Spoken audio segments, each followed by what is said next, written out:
সারা দেশে দ্বিতীয় দিনের এসএসসি ও সমমানের বাংলা দ্বিতীয় পত্রের পরীক্ষা নির্বিঘ্নে অনুষ্ঠিত হয়েছে। কোথাও প্রশ্নপত্র ফাঁসের কোনো অভিযোগ পাওয়া যায়নি, তবে বেশ কিছু অনিয়মের অভিযোগ পাওয়া গেছে। এই সকল অভিযোগে 6 জন কেন্দ্র সচিব সহ মোট 10 জনকে দায়িত্ব থেকে অব্যাহতি দেওয়া হয়েছে। আশিক মাহমুদের প্রতিবেদনে বিস্তারিত দেখুন। শনিবার এসএসসি ও সমমানের বাংলা প্রথম পত্রের পরীক্ষায় ঢাকা, খুলনা, দিনাজপুর, বাগেরহাট, সাতক্ষীরা ও চট্টগ্রাম সহ বেশ কয়েকটি জেলায় 18টি কেন্দ্রে ভুল প্রশ্নপত্রে পরীক্ষা নেওয়া হয়।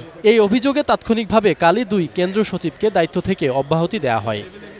দ্বিতীয় দিনে বাংলা দ্বিতীয় পত্রের পরীক্ষায়ও প্রশ্নপত্র ফাঁসের অভিযোগ পাওয়া যায়নি, তবে বেশ কিছু জেলায় অনিয়মের অভিযোগ পাওয়া গেছে।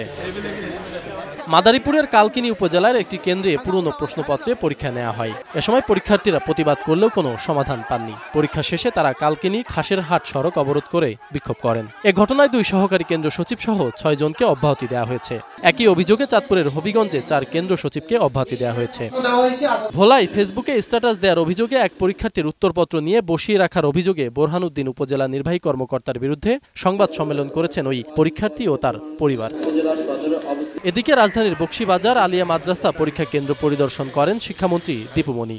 পরে সাংবাদিকদের তিনি বলেন, প্রথম দিনের পরীক্ষায় পাওয়া অনিয়মের অভিযোগগুলো খতিয়ে দেখা হচ্ছে। বিতরণের ক্ষেত্রে যে ভুলটি হয়েছে সেই ভুলগুলোর ক্ষেত্রে ওইগুলো আমরা সব প্রতিবেদন চেয়েছি। যেখানে তাৎক্ষণিক ব্যবস্থা নেওয়ার সুযোগ আছে সেখানে তাৎক্ষণিক ব্যবস্থা নেওয়া হয়েছে। কঠোর নজরদারির কারণে আর প্রশ্ন ফাঁস হবে না এমন আশা প্রকাশ করে গণমাধ্যম ও অভিভাবকদের সহযোগিতাও চান শিক্ষামন্ত্রী। ওইগুলো আমরা সব প্রতিবেদন। আশিক মাহমুদ, বৈশাখী সংবাদ, ঢাকা।